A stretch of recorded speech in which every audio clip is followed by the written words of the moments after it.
Get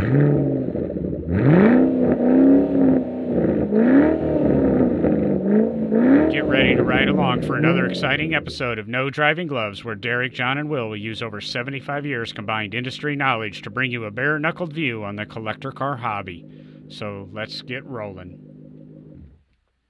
Well, we're back again with another episode of No Driving Gloves, as the intro kind of told you, but it lied to you this week.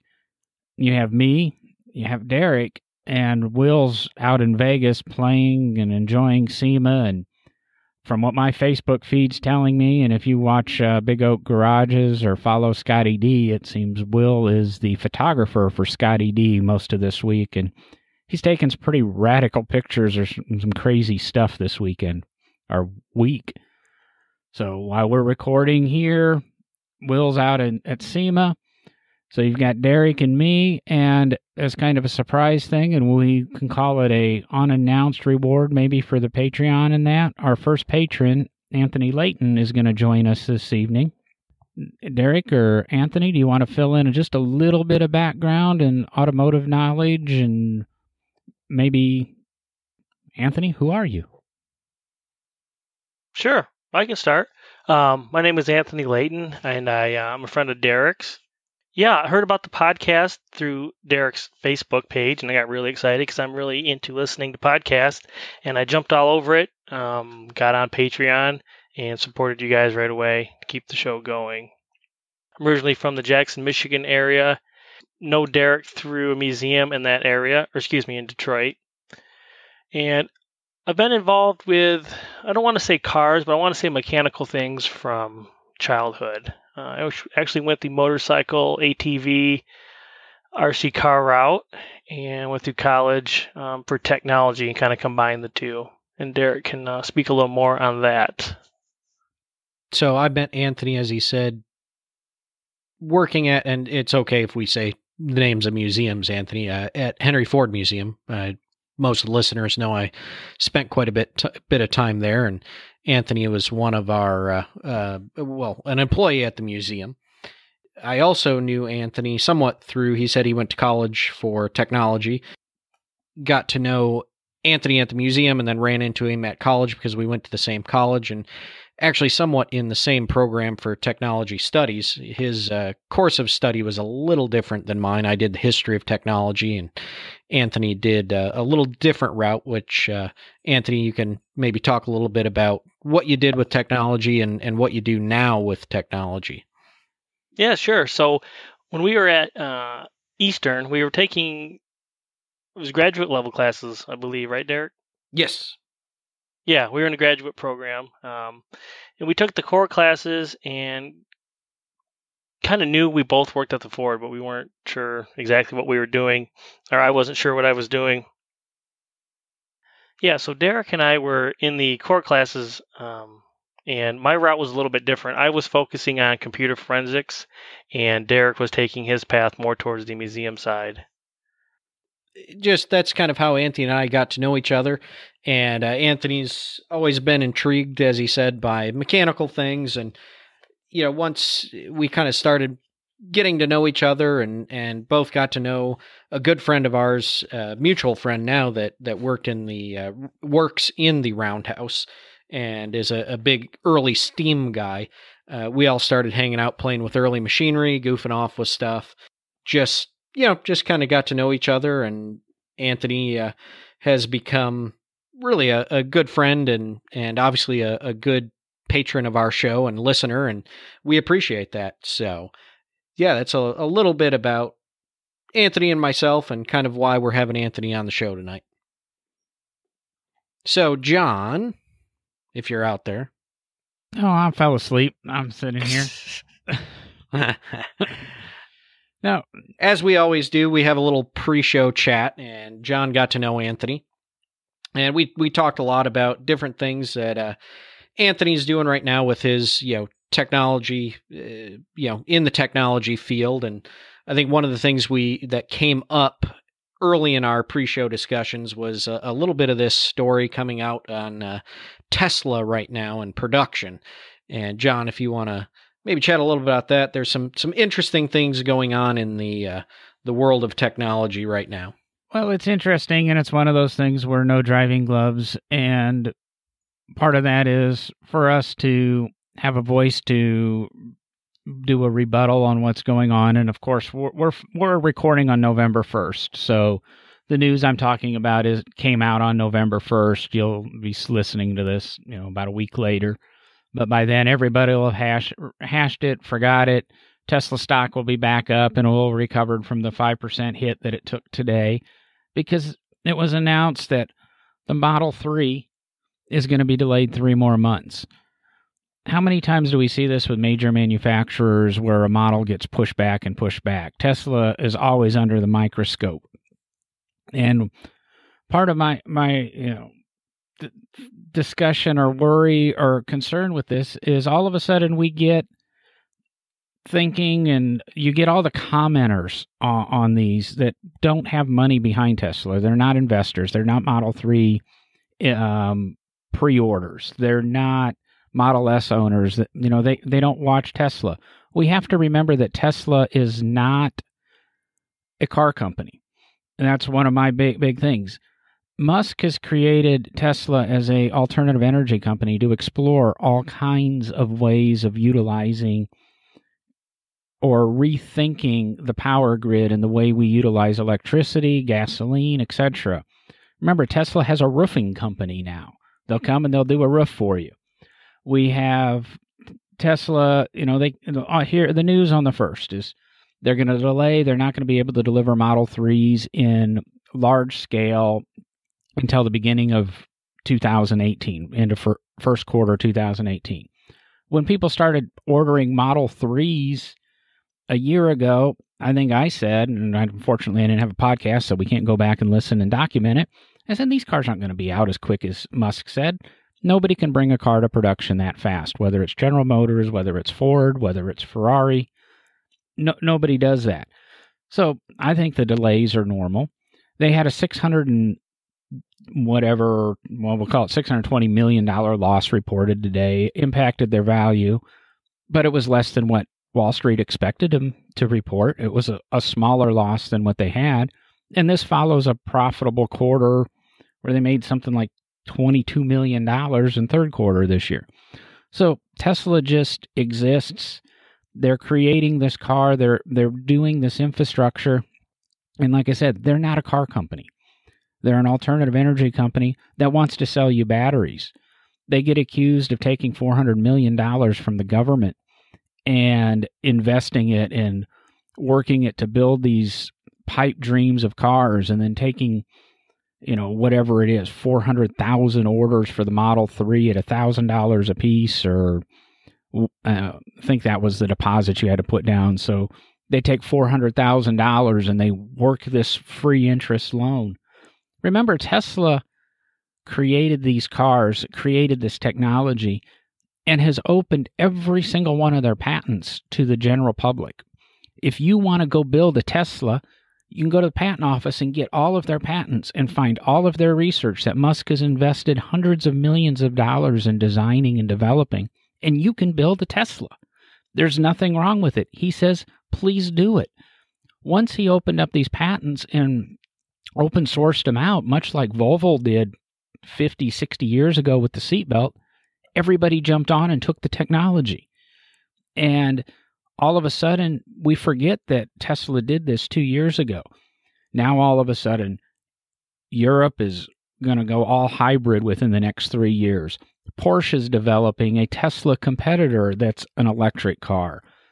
You have further developments in the Leaf. You have further developments in the Volt and the General Motors products, because they're all... You're lying to yourself if you didn't think these engineers went out and read Tesla's research. So I have no problem with it. If the Model 3 never sees production, I wouldn't be upset if I lost my $1,000 for a deposit. I don't have $1,000 deposited on a Model 3, because I also realized it wasn't going to be a $35,000 car. It's going to be a $50,000 car when it's all said and done and properly optioned. But I wouldn't have a problem, because we're investing in this infrastructure. As I think I said in the pre-show, Tesla is a battery company. They want these manufacturers to take their ideas and basically buy batteries from Tesla and build cars around them. So that's my little high horse for this week. And this is, I think, becoming a weekly thing. I think I went on a tirade last week, but it's not why we invited. That's what you're here for, John. It's not why we invited Anthony on this week, but Anthony has this technology background and is familiar with some of this stuff. And I'm not saying he's a Tesla expert, but Tesla being some of the most advanced computerized cars in the world, and I don't think we're looking at build quality issues. Tesla has build quality issues, don't get me wrong. Panel gaps. We all know the Model X Falcon Wing doors don't always open so correctly. I think a lot of it is software and trying to develop the software. But then again, they're constantly updatable, just like your phone software. I think, since ISO 11 came out, now we're on version 3 of it. And it's a simple push of a button overnight. I wake up and I have a different phone that may or may not work better. Yeah, it's like people say it's like a phone on wheels now. And in one sense, it absolutely is. I was harassing somebody earlier this week on Facebook. There was a comment about champagne-colored Camrys, and that's about the most boring car in the world. And people were coming back, how great Camrys are. Mine lasted this long. Nobody said they were horrible cars. They just said they were boring cars. And I've always said Camrys and Accords should only be available in white because they are basic appliances. And really, Teslas probably could fall into that, other than the fact that they've got cool video screens. I've talked about the Tesla Model X that we're getting in it. We're November 1st. We're beyond Halloween, and Thanksgiving doesn't exist anymore. So Google Tesla Model X Christmas display and watch the light show and the car play Christmas carols and dance. It's a car Easter egg. Yeah, they do all these fun things. So that's why I can't say Tesla's an appliance. It's kind of like the Samsung refrigerator. You can get it in silver, and then it's like that. And the Samsung one that you push the button and then the door becomes clear, and you can actually see if you have food in the refrigerator. I don't understand that. I can usually remember what's in the refrigerator. I usually just open the door when I need to know what's in there because I'm usually hungry and looking for something to eat. But that's not being green. You're wasting energy when you open that door. See, this way I push a button and it energizes this clear panel. So it uses electricity to energize the panel instead of opening the door and turning the light on. So there you go. Wow. Okay. And when I want to jump in. When that door breaks, you've got to repair. Well, that's true. And I want to jump in and just, John, you mentioned Tesla is not an automobile company. They're having some startup production problems. You touched on a lot of things, but obviously as the historian of the bunch here, basically, I think we also have to point out the fact that everybody is saying, oh, Tesla's bumping back production. Oh, there's a loss. All the stuff that is being said. If you look back through the history of the industrialized world, this happens with every company that starts up something. The early auto industry, hundreds of, probably almost 1,000 companies at least in this country had startup issues. Many of them never made it to production. It is part of creating new or improved technologies. It is just part of business in this world, in our economy, in what we do when we do something new or we're attempting something new. Sometimes there's issues, sometimes there's failures, and we got to step back and improve some things and change some things to be able to bring out what is the next major step in technology. And, I think we have to look at Tesla that way, that, they're not an automobile company. They're an alternative power company or whatever you want to label them. but they're attempting something new, maybe not something new. I shouldn't say that. Electric car, as we all know, has been around. I mean, my ramblings on this show have been around since the late 1800s. But they're attempting to do something a little different in the modern day with an electric car. Make it more affordable, make it all electric, make it all these things that Elon Musk is attempting to do with the car. A lot like Henry Ford was trying to do with the automobile and the Model T. And I know as a historian, I know Anthony knows the story. John, you probably know the story. The Model T had issues. They had a number of issues with the first run of production. They got it out, but they had to essentially have one of the first recalls. It wasn't really a recall, but I think we touched on it in the TNA episode where they had some issues with the pedal and lever setup. The chassis on the first 2000 or so, I think it was too thin and was flexing and having issues. They had to reinforce it. So it's just history repeating itself. I mean, even in the computer industry, we have had this, the startup companies in Silicon Valley that did stuff for a little while and then fail, or they're trying to bring out a new technology and it has to be pushed back a little bit. It's just part of business. And that's a big part of this I think we have to look at is this is just business as usual in some cases. Oh, Derek, I am so glad you brought that up. When I was how long ago has it been now? Right around the time I got my driver's license, 16, 17 years old, I believe it was. Do you guys remember Cannondale mountain bikes? Aluminum frame? Oh, yeah. Yeah, do you remember when they tried to start their motorsports division? I do not. They entered, so they wanted to have mountain biking be their main thing, but they wanted to start a motorsports division. And this is when ATV racing was coming back from the consent decree that was signed after the three-wheeler kind of debacle. Yep. And so they started making dirt bikes first. So the mountain bike folks could have motorcycles to ride that were the same brand and kind of styling with aluminum frame stuff. And they were exotic when they came out. And then they started in the ATV world. And the same thing that's happening in Tesla happened to them. They were overpriced in some people's eyes. Production kept being pushed back. The ones that came out had to be serviced by kits that would be shipped to the dealerships to be replaced, like ball joints. And there was some cam bearing issues and the valve train. But they were starting all of this in America with American workforce and technology, and it was really cool. But it didn't work, unfortunately. And they had a lot of naysayers. And one of the neatest articles I read, I believe it was published in Dirt Wheel, said, we all want American-made things. Why aren't we getting behind these companies and being more positive? So before we got too far away from that, I wanted to see what John thought about the naysayers, trying to turn them around to be, they can be bummed, but why don't we have a better outlook on these American companies on American soil? Well, it's America. There's two groups of people, and I fall into one of those groups. If I'm not complaining, I'm not happy. That's probably why I've had my little segment now. Sure, this is why John started that. Just so our audience is clear, this is why John started the podcast with Will and myself. Just he wanted to complain every week about something. Like we said, we say that's the name of the podcast, No Driving Gloves, because we want to kind of get a little bit, I want to say rough and tumble, and a little bit calloused on some things. And I'm going to try to wrap up this Tesla conversation so we can get into talking about antique stuff and the collector car hobby.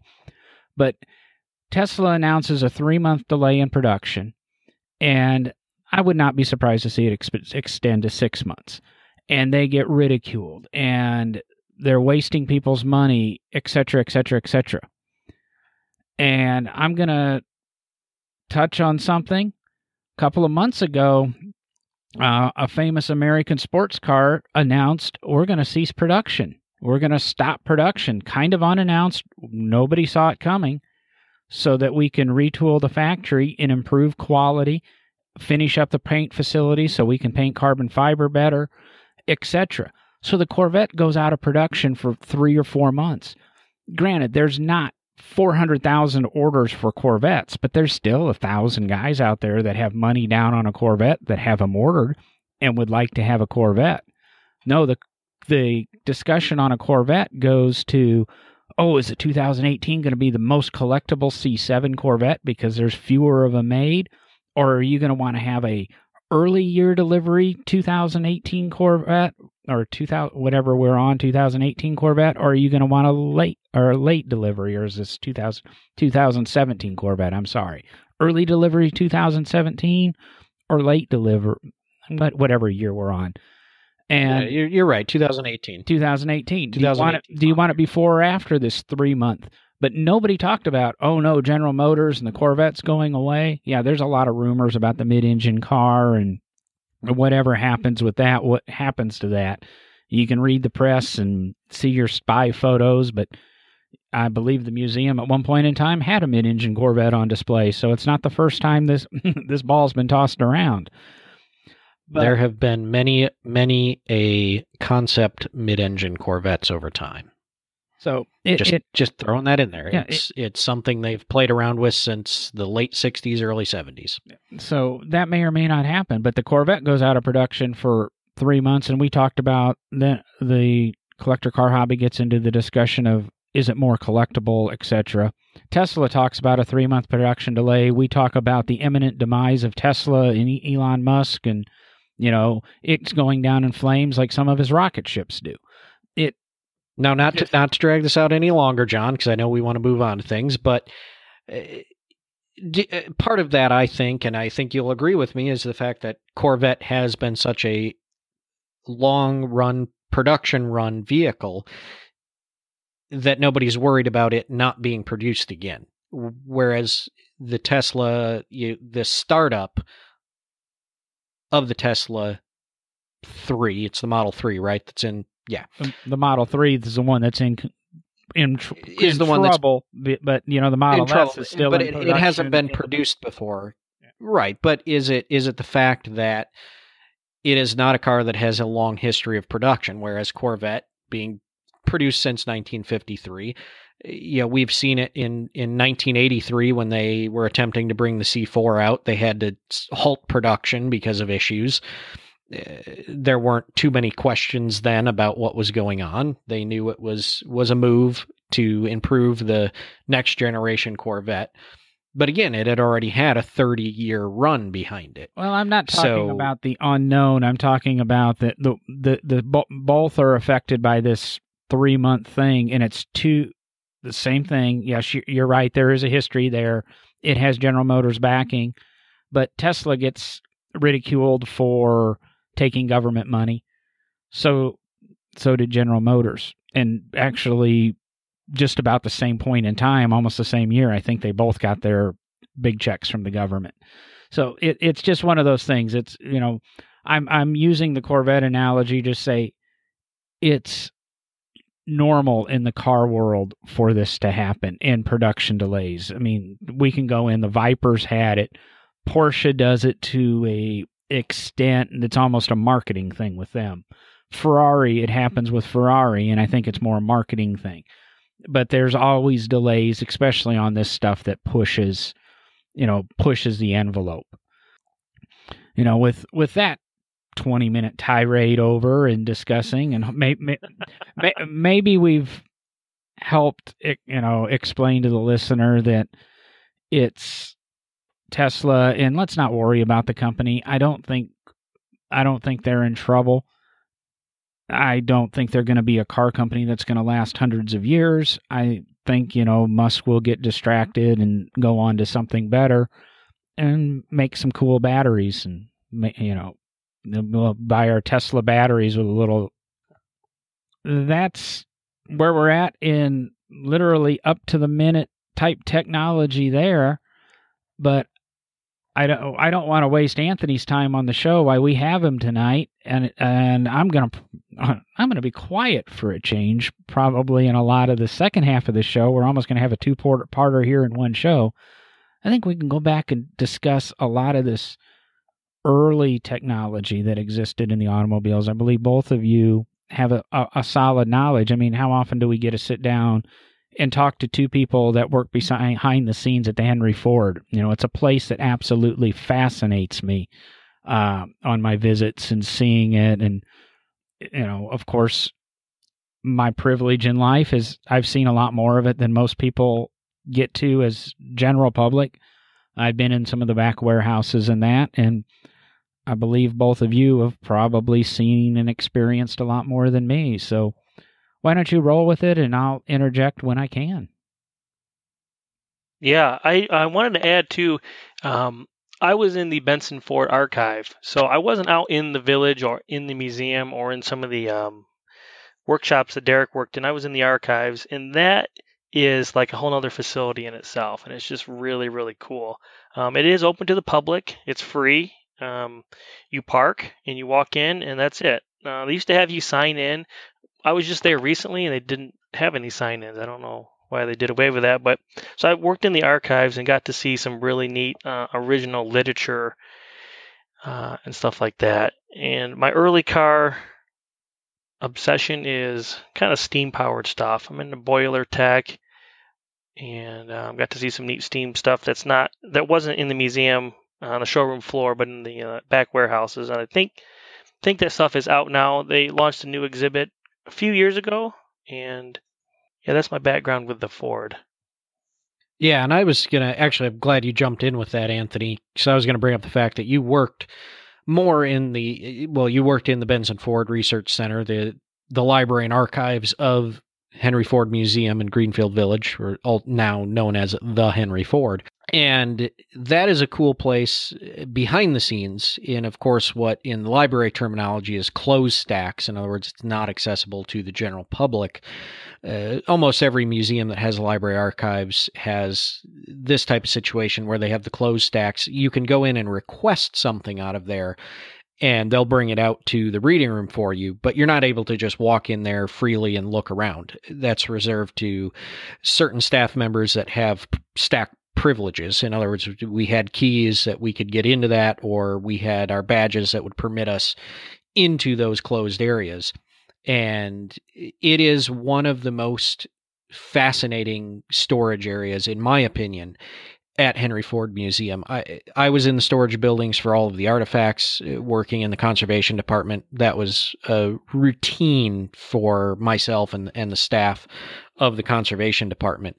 But occasionally, when we were working on an artifact, and I did it a number of times, working on some of the extremely rare early cars, maybe even some of the concept cars, I would go over to the research center and pull some of the extremely rare archives out of the stacks to do the research that needed to be done to get these cars or machines back into operable condition.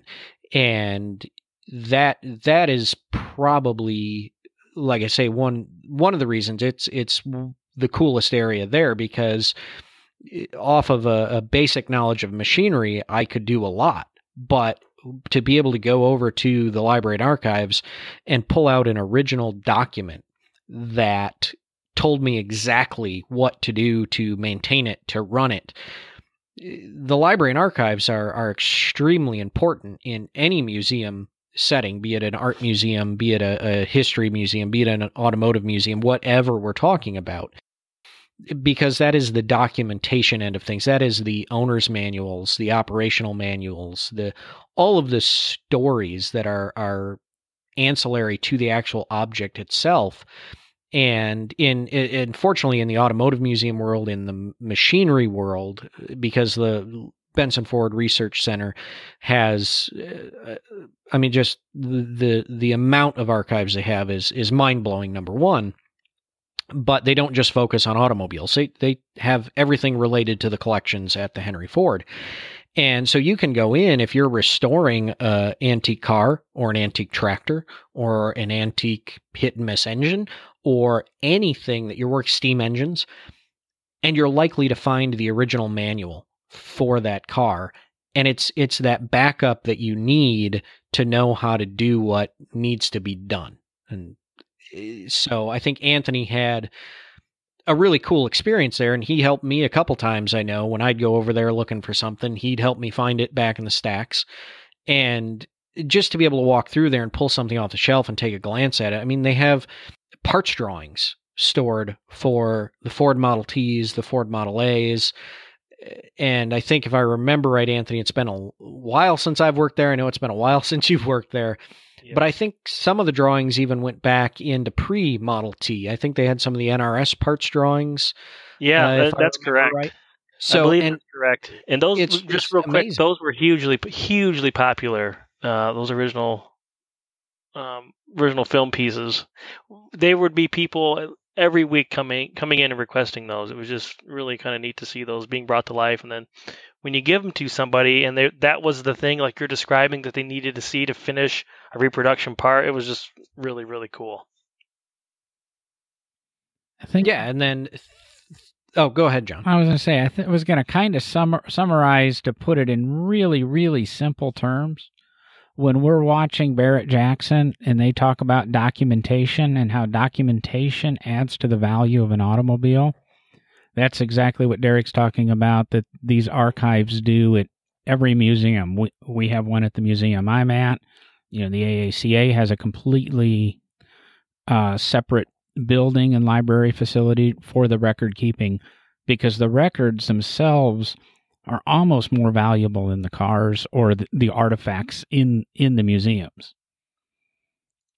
Oh, yeah. Yeah, I had a few people come in, and they had asked for, to me, it was some obscure Lincoln knowledge. It was like a dealership display, or excuse me, a dealership booklet, like a salesman would use. They had paint swatches or fabric swatches and paint chips to pick out your Lincoln.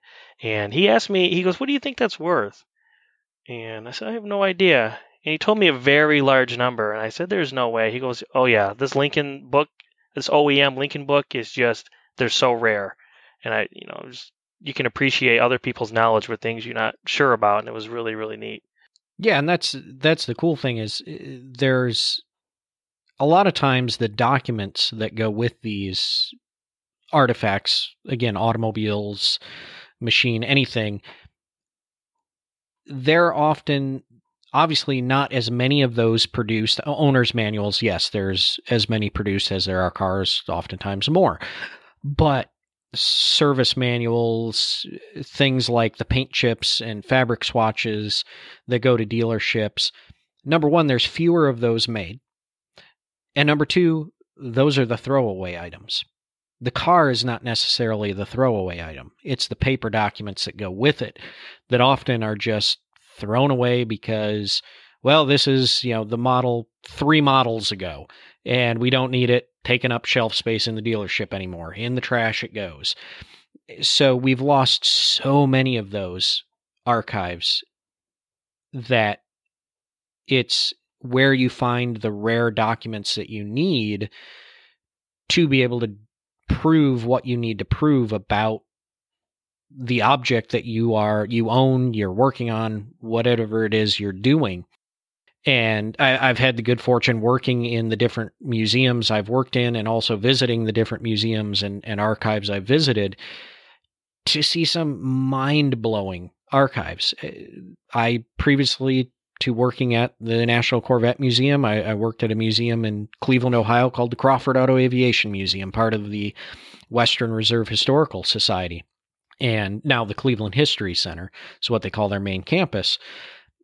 In the archives there is one of the original patent documents for essentially the first self-propelled vehicle in the United States. It was never built, but that document is there. It was saved by Frederick Crawford, the man who put together the Crawford Auto Aviation as a museum, originally as part of Thompson Products.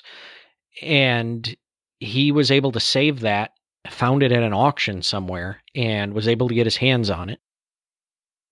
And there's only 2 copies, the one that exists at the patent office and this one, which we believe was probably issued to Mr. Staples, who filed the patent, and it's signed by George Washington.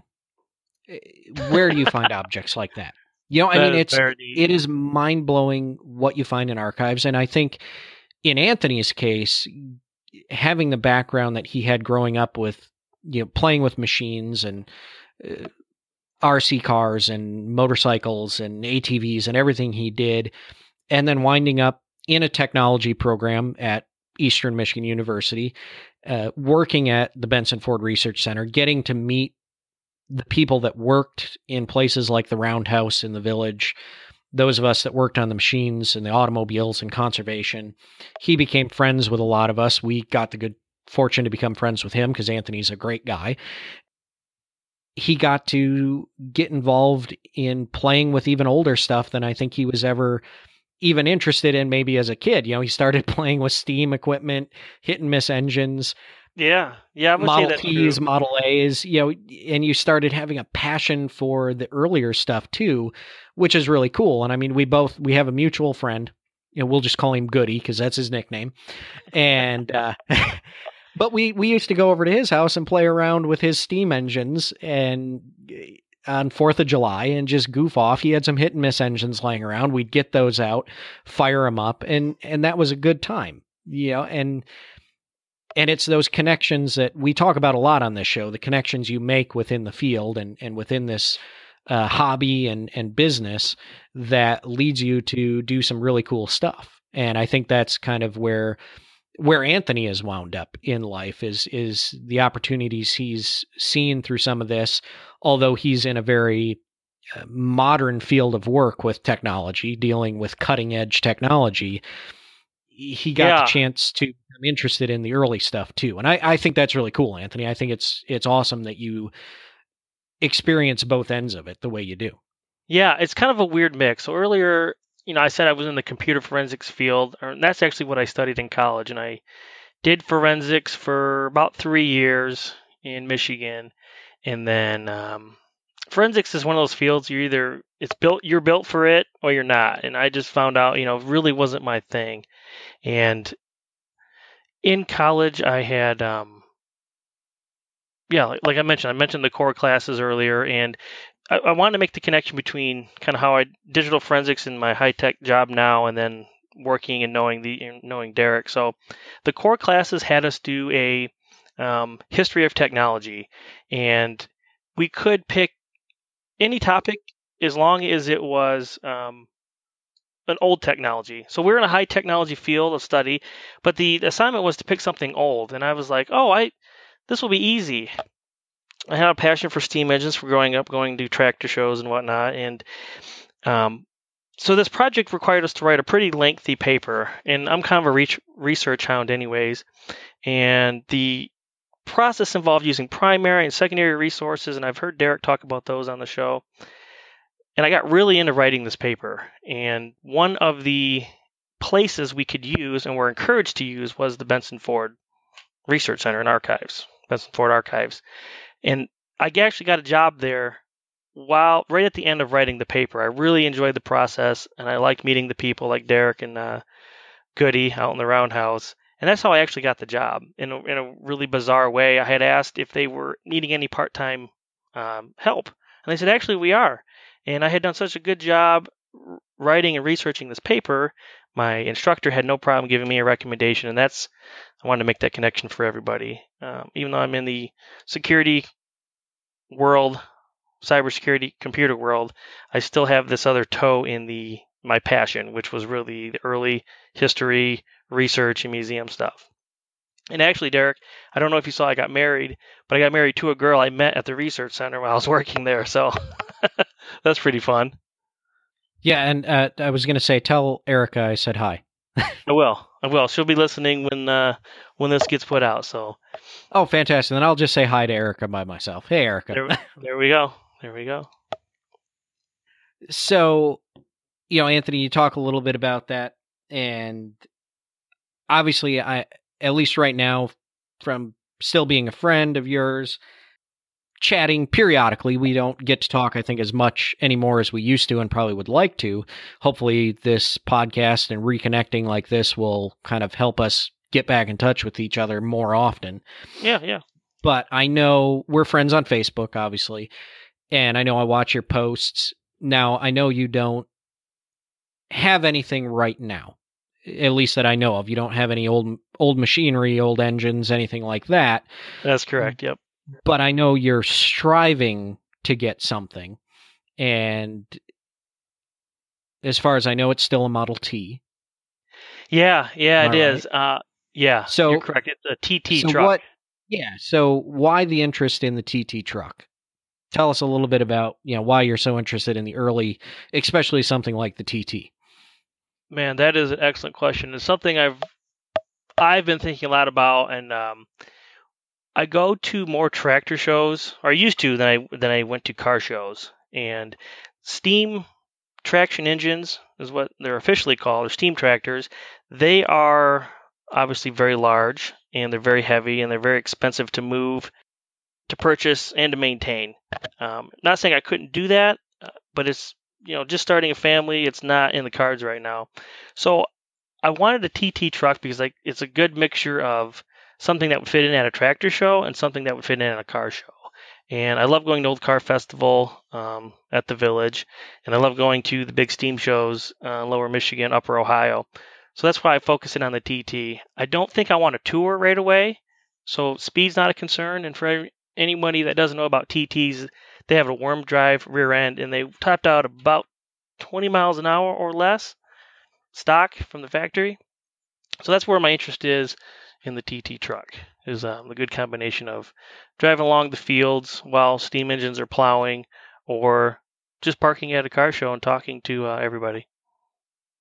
And the good thing about TT trucks is, as I've brought up on the show, especially with antique car interests, the cool thing about Model Ts, be it a regular Model T or a TT truck, the heavier duty version of the Model T, they're really still usable as daily vehicles. Now, a TT you'd be using as just a truck, a heavy hauler. You wouldn't want to drive it back and forth to work unless you lived a block away from work and it'd take you 20 minutes to get there. But right. If I took mine, if I had a TT now, I took it to work, it would probably take me 2 hours, 2 hours-ish. And it takes me not that long now. Back when So I you're lived right, in yeah. back when I lived in DC, the traffic would move at less than 20 miles an hour, so it'd still take me 2 hours to get to work, but I'd do it in a TT truck. Okay, so any of our listeners from DC, just pick up a TT truck and you'll be fine. I mean, you'll just creep along. That's yeah, they're geared, so if you wanted to get out and walk next to it to get some exercise, you can do that too. Well, instead of reading a book as you're going through traffic, I mean, it would be a kind of a play. We'll go back to Tesla because we always rotate back. Instead of using the self-driving mode to let it drive and stop you, you can get out and do your exercises and your yoga. Yeah, and actually on a TT truck with a flatbed, you could just hop back there, have your yoga mat out, get your exercise, maybe a treadmill back there. Man, we could set up the mobile TT gym. Yeah. There, Anthony. You get a TT truck, set up the mobile TT gym. Let me try it. DCTTGYM. There we go. Is that our coach? Wow. Is that our first coach built project for the Derek, Will, and John? That could be. That could be the first. Anthony could be our first customer. We could coach build this thing. Unfortunately, Anthony, I can tell you already, there's going to be a 6-month bump in production. We ran into a few problems. So I don't know why this thought just entered my head, but I was thinking about this. We're talking about the TT. I started thinking about Henry Ford for some reason, and an article that came out when the hurricanes were hitting the coast. Do you guys remember the Tesla article, or the article about Tesla that said Tesla extended the range on their people in those areas? Do you remember that article? Oh yeah, I think we talked about that a little bit about 3 episodes, John? Yeah, that's another one of those things. Tesla does. We at least brought it up. Tesla does something nice, okay, and the world crashes down. Yells at them. But can you imagine Henry Ford having those metrics? Wouldn't that be an interesting thing to consider what he might do with those? That's a good question. Something to ponder. Yeah. I'm pondering. Yeah. But of course, I guess what the question would be, in what era with Henry?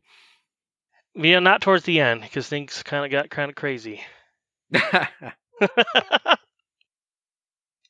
just want to throw that out there. It was a thought I had really early on in the show about the metrics and that. So we can move on. Just wanted to toss it out there, though. Maybe the listeners might come up with something neat or funny. And they can always send us their comments.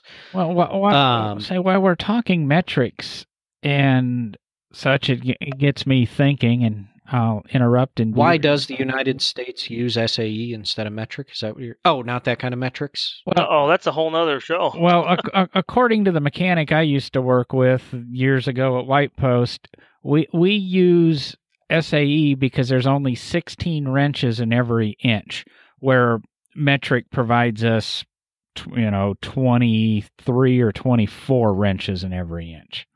So yeah, do you believe that? So we don't like to count high? Is that? I guess we're simple people.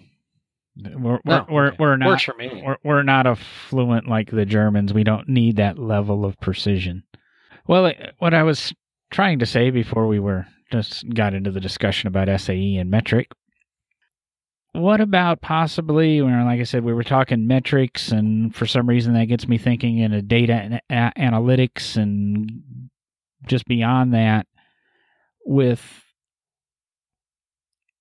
is there anything on the cybersecurity of vehicles we can broach and all of a sudden take this back from research and talking TT trucks and things to all of a sudden back to brand new F-150s and having strangers start them for me? With my background in history, like we've talked about, Anthony and I took different routes in our college education, and I studied more really all the history of technology, whereas Anthony has gone into some more of the modern technology and cutting edge technologies. Anthony, it would be interesting, I think, to hear some of your thoughts. And, I don't think you necessarily deal with the computer security in automobiles, but maybe in the field you're in, you have some insights or some thoughts on how our modern automobile computers and Bluetooth systems could possibly be hacked, and what maybe should be done or could be done to make it a little safer. I don't know. What do you want to add? I mean, what are your thoughts? What do you see? I want to say that's not where I was kind of going with my question. I guess I should have went a little bit more. Is that we have this that, like Derek just alluded to, hacking the Bluetooth systems and changing parameters and cars driving themselves. I alluded to possibly an accident yesterday that was possibly caused by a computer. But is this really a new concern, or is it current technology?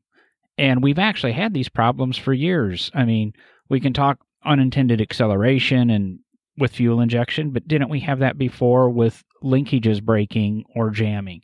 Didn't we have, braking system failures prior to ABS and electronic braking? Didn't we have stuff like that before? Are these just new iterations of the same old problem, and we're blaming different things? I mean, have these problems existed forever? I mean, it used to be, somebody can break into my car now by stealing the code over the air as I'm locking or unlocking the doors or such. 20 years ago, I could have used a Slim Jim to unlock the doors of somebody else's car, or, there's only so many keys, etc. Are these new? I mean, I guess that's where more of my question's going on that cybersecurity to. Sure.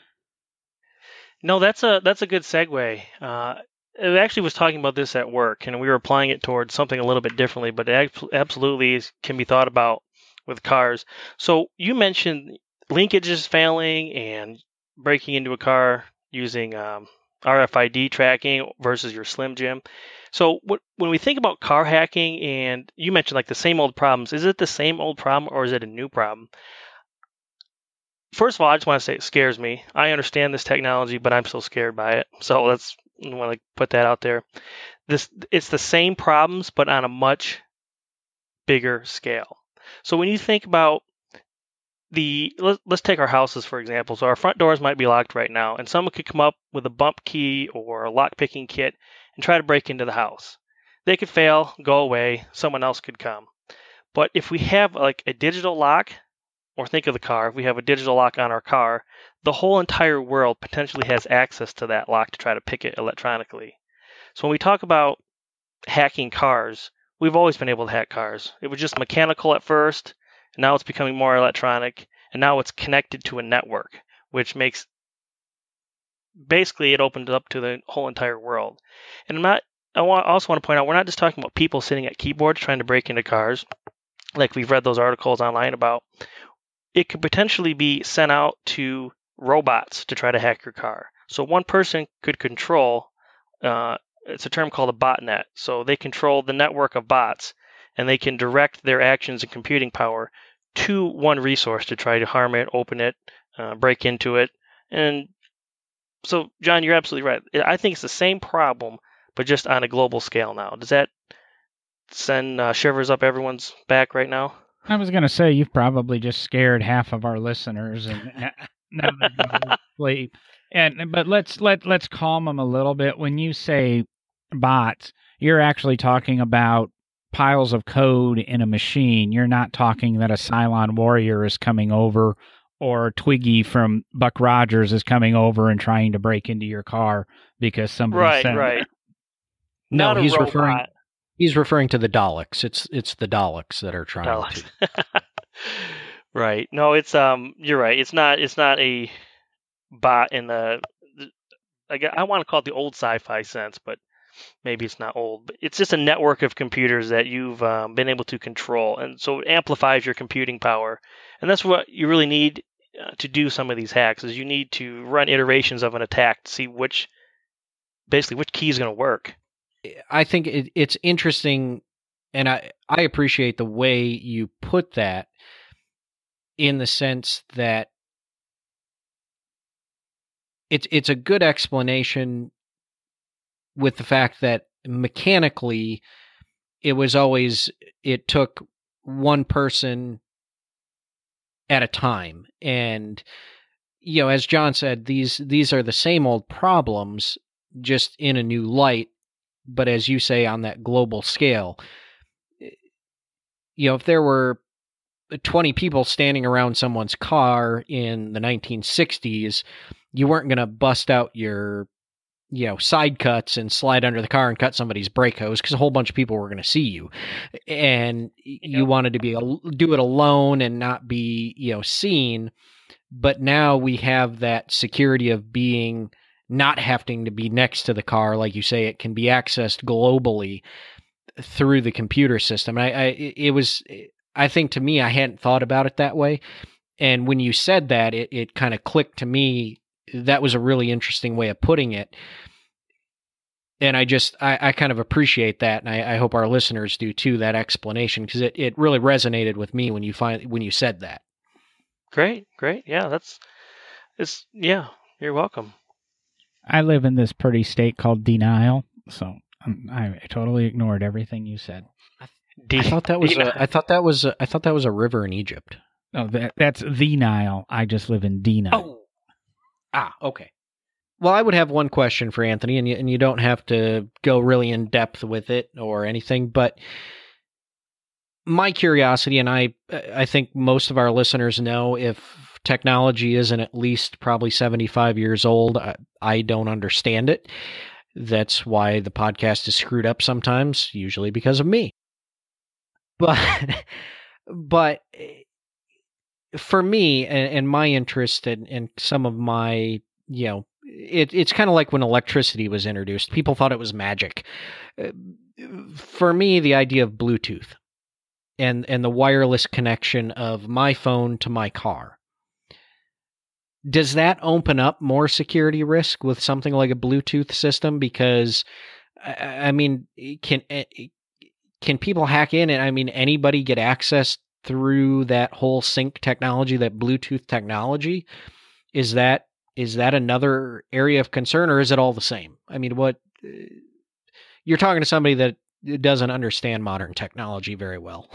No, that's a good question. And I run into people who I would say do understand technology maybe a little better than you, Derek, but they don't quite have the grasp on it. So these questions are being asked by everybody in all walks of life. What I would say to that is I wouldn't fear Bluetooth or any one protocol specifically. So Bluetooth is just a protocol of a wireless set of protocols, and Bluetooth can transfer audio and files. So yeah, you do have to worry about that, but we have to zoom out just a little bit and not focus on one protocol. It's all the protocols combined they have to worry about. It's all the same concern in the end with the computer technology and the wireless that we're moving towards with our cars. It's not one specific technology like Bluetooth or sync or anything like that. Correct. It's not. Yeah. From what I've seen and read, and I've experienced and seen it demonstrated at these hacking conventions that I've been to, is it's the whole entire attack surface that gets consideration. What are the holes in each attack surface, and it combines itself into being able to control your car. No, interesting. Yeah, and for I learned an interesting tidbit of information within the last maybe 2 weeks, and that is where the name Bluetooth came from. Do you guys know where the name Bluetooth actually came from? I've read about it, but I can't articulate it right this second. But I'd love to hear a reminder. There was it is actually named after, if I remember it correctly, it was a Viking king that was known in the Viking world in history as being the great uniter of the Vikings, and his name was Bluetooth. That was his name. And so when they came out with the technology, they wanted to bring people together, so they named it after this Viking king. That is fitting. I was going to say, as cool as Vikings are, that's kind of a letdown story when it comes to the technology. Ouch. Well, actually, it just means that eventually the Bluetooth system is going to become self-aware and basically start plundering all society and all civilized culture. I don't think there's a way to unplug from the system anymore. We live in this world, and the phones are reporting, the cars want to report, the money, and I think I said it in one of these episodes recently, it's always follow the money. The money's in data acquisition anymore. So I was just going to say that. The cars are going to do it because the manufacturers are going to use that data to figure out how their cars are being driven to protect themselves. They're going to figure out how they can use that data to further development. I mean, as far as is they can have seatbelt sensors in every seat, so they know how often the third row seat's used in a Trailblazer compared to a Tahoe, compared to a Suburban.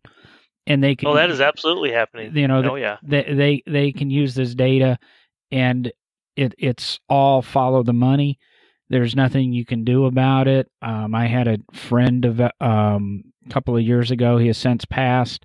Very big into automotive ECUs, and had his own dyno, and very, very wealthy. He never took his cars into the dealer for any sort of service, but his buddy did, and his buddy thought that the performance of the car changed.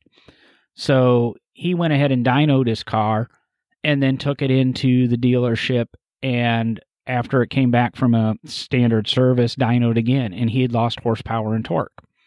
And the same thing happened a year or two later with the CTS-V.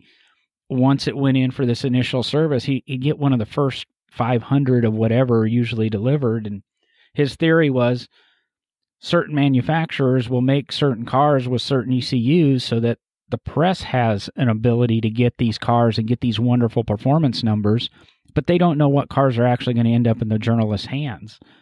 So the initial cars are all sold with this high performance tune, but the moment you bring them in for your first 3,000 mile oil change, he believed they remapped your ECU when you did it. So they got the great numbers in the press, but then they were able to protect their warranty on the flip side. So the manufacturers are doing it. It's happening. We're little people in this big cog of life, and I think we just have to live with it. That is stuff that was told to me. I don't necessarily endorse it, believe it. I want to kind of disqualify myself from it, but it's been told to me.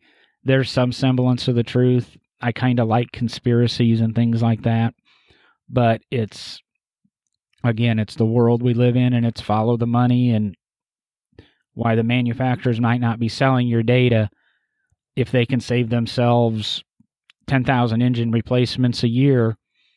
There's $500,000 or something, and it goes back to what somebody once told me about building a 318 engine, some little keeper in that motor that you think isn't inconsequential, that only costs 0.03 of a cent or something. When you multiply that out over 1 million motors, it becomes substantial money. It's economies of scale. I think what I've learned from this episode, from this discussion, is I'm going to drive my 1961 Ford Falcon way more often, and I'm going to hurry up getting my 17 Overland done and just alternate between those two so nobody knows what I'm doing in my car. Well, you'll be safe from the electromagnetic discharge devices from the police cars and when we have a nuclear war. That too, because when I'm running from the police in a high-speed pursuit in a 1917 Overland that goes 40 mile an hour, I'm going to be worried about the electromagnetic pulse gun they have to shut the car off.